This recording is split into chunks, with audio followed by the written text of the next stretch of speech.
एक बार फिर से आपका स्वागत है आपके अपने एजुकेशन कैप्सूल चैनल पे। और हम एक नई वैकेंसी के बारे में बात करेंगे जो है आपकी ब्लॉक से संबंधित। तो ये है बिहार एरिया कोऑर्डिनेटर भर्ती 2025। ठीक है, इसके लिए जो पात्रता होनी चाहिए वो किसी भी विषय में आप स्नातक हो।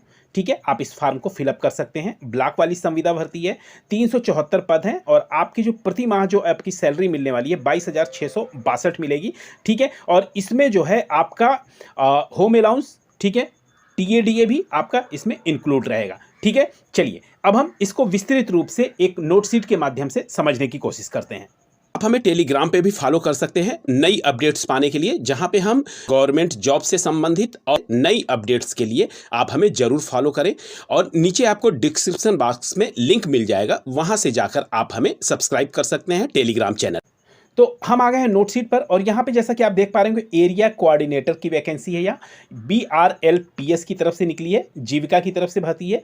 ठीक है, अब यहाँ पर जो है ये एक फील्ड स्तरीय पद है। ठीक है ना, सबसे जरूरी बात यह है कि फील्ड स्तरीय पद है, न कि ऑफिस। एक ऑफिस जॉब होता है, एक होता है फील्ड जॉब, तो ये फील्ड वाला जॉब है। ठीक है, पद का नाम है आपका एरिया कोऑर्डिनेटर। ठीक है, इसके बारे में थोड़ा सा नीचे जान लेते हैं। पद संख्या आपकी 374 रहेगी। अब यहाँ पे कैटेगराइज किया गया है, इसको भी हम देख लेते हैं। देखिए, जनरल कास्ट के लिए जो है आपका 155 सीटें रहेंगी। 54 जो है इनमें से आपकी किसके रहेगी, महिला के लिए है। ठीक है, जैसा कि आपको पता है कि 35% महिला का आरक्षण है। ठीक है, तो इसमें भी रहेगा। और 38 सीटें जो रहेंगी EWS की श्रेणी के लिए हैं, जिसमें 13 आपकी महिला के लिए आरक्षित हैं। EBC के लिए, ठीक है, EBC के लिए जो अत्यंत पिछड़ा वर्ग है उनके लिए 68 रहेगा और 24 रहेगा आपका महिलाओं के लिए। ठीक है, BC बैकवर्ड के लिए जो आपका है 31 रहेगा। ठीक है, और आपका 11 रहेगा महिलाओं के लिए। WBC के लिए 15 सीटें हैं। ठीक है, और यहाँ पर महिलाओं के लिए इसमें कोई सीट नहीं है। ठीक है, फिर शेड्यूल कास्ट के लिए 64 सीटें हैं। ठीक है, और जिसमें से महिलाओं के लिए इसमें से आरक्षित जो है वो 22 सीटें हैं।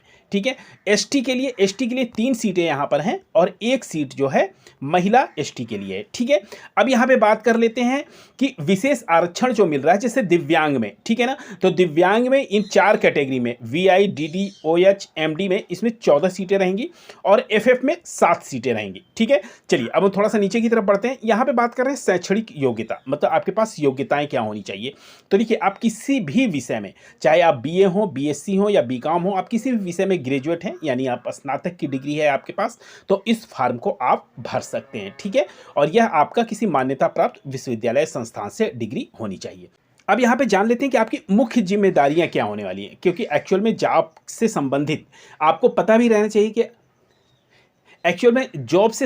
आपको पता भी रहना चाहिए कि आपके क्या कार्य हैं। ब्लॉक स्तर पर विशेष कार्यों का क्रियान्वयन किया जाएगा। इसमें माइक्रो प्लानिंग होगी, बैंक लिंकेज होंगे, सामाजिक विकास से संबंधित कार्य होंगे। ठीक है, सामुदायिक संस्थाओं का निर्माण जो है इसमें होगा और आजीविका संवर्धन। क्लस्टर स्तर पर फील्ड एक्टिविटी का समन्वय भी करना होगा, जिसमें जो है क्षेत्र में योजनाओं का क्रियान्वयन होगा और उसकी निगरानी होगी।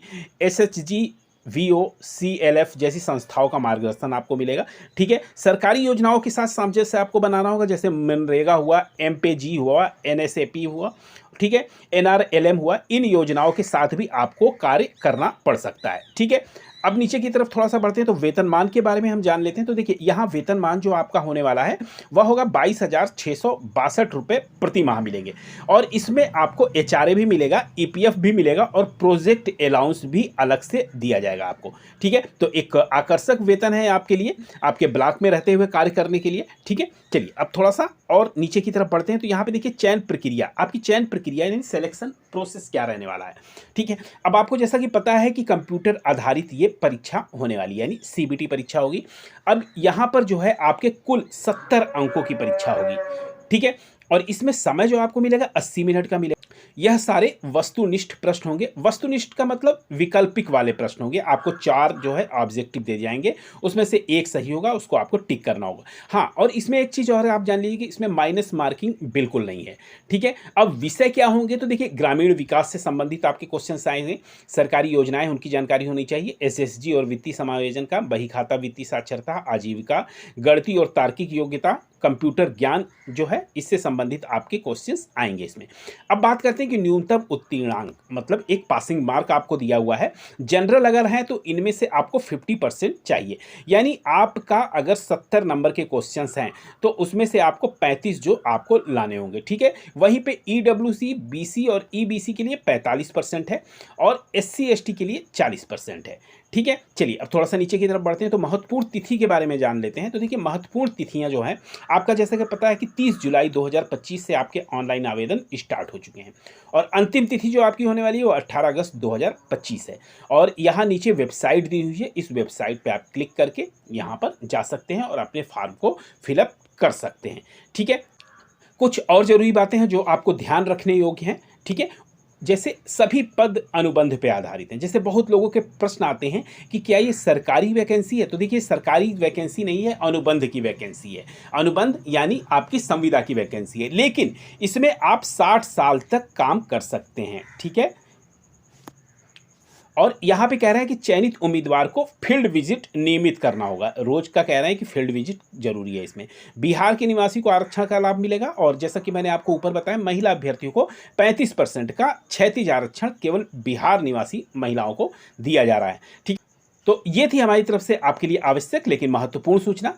फिर मिलते हैं ऐसी वैल्यूएबल वीडियो के साथ अगले वीडियो में, तब तक के लिए आपका बहुत बहुत धन्यवाद।